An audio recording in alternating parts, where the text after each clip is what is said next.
Congratulations, sir. How you feeling? Feel pretty good. Thank you very much. Yeah, not too shabby. I mean, not too shabby at all. Obviously, I feel like the fan love would be enough, but also it feels good to get some love from the TV Academy. Everyone's obsessed with the Traitors. Where were you when you heard the news? I was actually doing an interview I'm in Scotland. I was doing an interview on BBC Radio Scotland promoting my new book, and my phone started to vibrate off the table. Yeah. And so I said, I think I've got to take this. So now my agent and my manager and publicists are all famous because I put them on speaker on the radio. Oh, I love it. Right there on air, huh? Yeah. The new season of the Traitors cast is uncloaked at last. This is sure to be the most treacherous season yet. We now know the cast for season 3 of the Traitors, and I want to know, who were you most familiar with or most excited was joining the cast this upcoming season? And I wasn't familiar with very many. Right. I'd met Dorinda before. Okay. I'd been at a dinner party thing that she was at. Yeah. She ate a bite of my husband's burger. Wait, really? Yes, we called it Burgergate. And, I'd met her. Brilliant. And that was about it, really. I mean, apart from maybe a couple of others, but honestly, it's actually lovely. I mean, I obviously do swat up and find out who everyone is for the show, but I actually quite enjoy the fact that I have no idea who they are, and I just kind of find out, when you have to sort of find out the kind of cogent details about these people and what they've done. It's really exciting. And then you see them in real life. It's kind of like a cartoon character come to life in front of you. How familiar were you with Tom Sandoval? Or are you familiar with Tom Sandoval and the whole Scandoval on Vanderpump Rules now? Oh, I am now. But yeah. He kind of had come through, there's sort of people in the zeitgeist and sort of who sort of transcend just being on their shows. And obviously I knew he was a big cheater. Right. That Which was is the great for the thing. show. Yeah, so that was...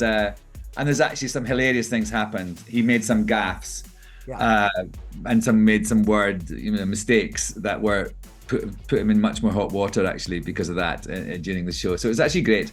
I mean, it's so fascinating when you see these people with these reputations and you see them all kind of, sort of trying to reinvent themselves or being kind of completely confounded.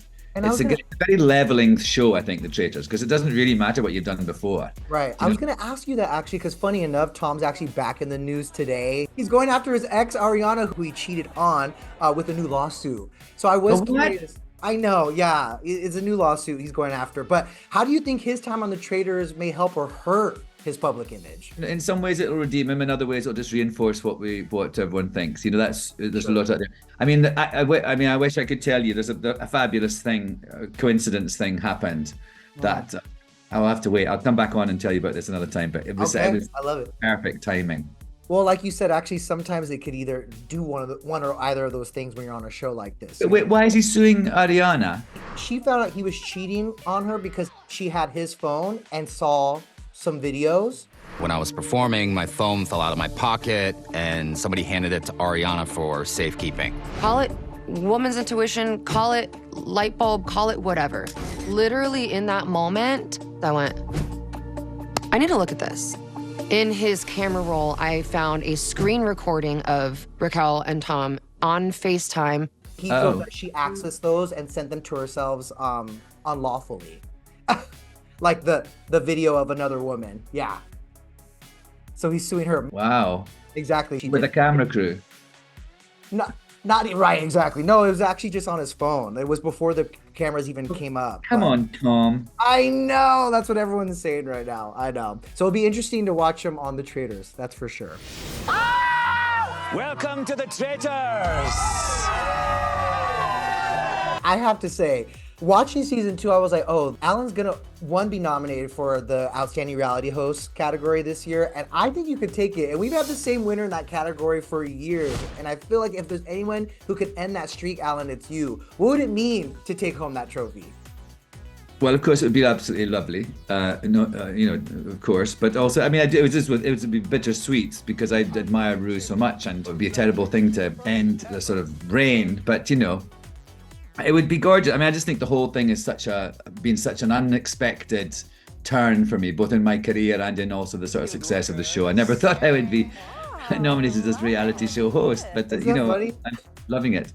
I think, ironically, for I'm acting up a storm in the Traitors more than I probably have done in many dramas. So this is a character you've built, huh? Yes, I feel like it's a character. You know, I'm hosting a reality show by playing a character who is hosting a reality show. It's a very meta. I love that. And I believe you because just looking at what you're wearing for the Zoom versus what you're wearing on the show, I could tell I'm talking to Alan Cumming, you know? And it's true. I mean, the looks on the I've show. left my cloak downstairs. Exactly. I was expecting some kind of like, you know, brooch here coming up for just cascading from your shoulder. I mean, I'm predicting to Alan that I think a lot of people are gonna be dressed as you for Halloween. I mean, the looks on this show are so. Oh, it happened. Yes, it happened last Halloween actually as well. And also people send me all the time. They do sort of traitors parties at their houses, and they dress as me. It's hilarious actually. I love it. I get a lot on my Instagram about that. It's such an honor. I think I'm very flattered. Isn't it so awesome? I mean, how much pressure is there now though to nail the look for the Emmys red carpet? Oh gosh, yes, I hadn't thought of that.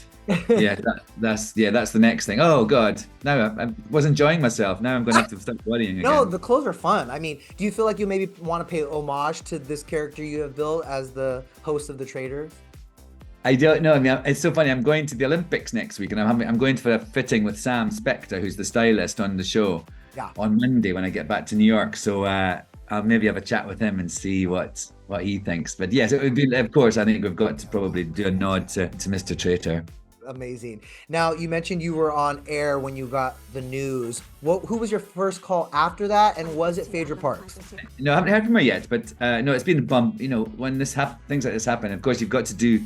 You usually speak to your team because it's all things like this. You've got to immediately get on. I had to rush back to my hotel here in Edinburgh and, you know, start doing interviews. And but yeah, like, you know, various friends. It was actually really lovely. I was on the air, on the radio interview with my dear friend who I've been performing with since drama school, Forbes Masson. So that was really lovely that we actually, I was, you know, sharing it at that moment with him because, you know, I feel like a lot of the way that I perform as an actor and as a host are to do with the two characters that we played and why we've written this book. So that was a lovely full circle moment. That's so beautiful. Have you heard from any of the Traitors cast from last season yet? None. Yeah. Well, I'm sure they're coming. They're all furious. Check your Twitter. I'm sure they're tweeting. Yes. Before I let you go, we just spoke to Lisa Kudrow, and she says that she has seen a script to a Romy and Michele sequel. I read a script that's really good. Have you read it yet? No, I haven't read the script yet, but I know it's imminent. I spoke to Robin, the writer. She told me the story, and, you know, so I've not actually read the script, but I know the sort of structure of it. So I'm very excited about that. It's so lovely.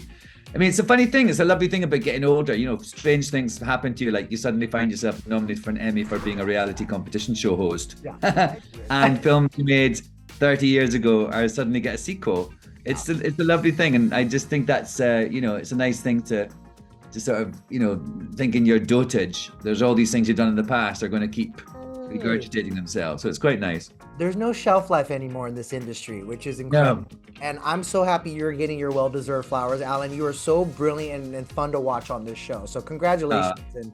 Thank you so much. That's very kind of you. Thank you.